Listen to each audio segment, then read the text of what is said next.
Алғашқы адам қалай пайда болды? Ежелгі тарих 4 кезеңге бөлінеді. Тас дәуірі, мыс тас дәуірі, қола дәуірі, темір дәуірі. Ежелгі адамдар шамамен 2,5 миллион жыл бұрын Африкада пайда болды. Қазіргі ғылымда ежелгі адамдардың пайда болуы туралы ғарыштық, діни және эволюциялық теориялары бар. Австралопитек немесе епті адамның сүйектері Африкадан, питекантроптың қалдықтары Ява аралынан, ал синантроп деп аталатын адам типі Қытайдан табылған. Археологтар Германияның Неандерталь өңірінен неандертальдықтардың қалдықтарын тапқан. Саналы адамның кроманьонның сүйектері алғашқы рет Францияның Кроманьон үңгірінен табылды.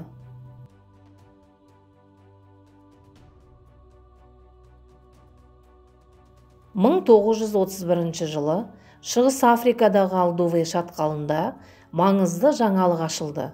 Ағылшын археологы Луис Ликидің басқаруымен ғалымдардың бір тобы жер қыртысының түрлі қабаттарынан тастан жасалған еңбек құралдары мен жануарлардың сүйектерін тапқан. Археологтардың болжамы бойынша бұл артефактілер ежелгі адамдар жасаған заттары болуы мүмкін.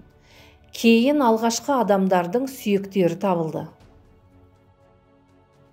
Ғалымдар оны епті адам деп атады. Адамдар еңбек құралдарын тастан жасаған алғашқы уақытты палеолит немесе ежелгі тас дәуірі деп атайды.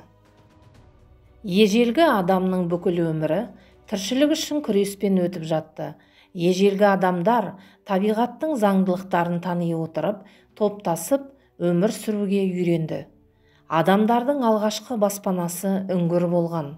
Ежелгі үңгірлердің қабырғаларында қазіргі күнге дейін алғашқы адамдардың суреттері сақталған.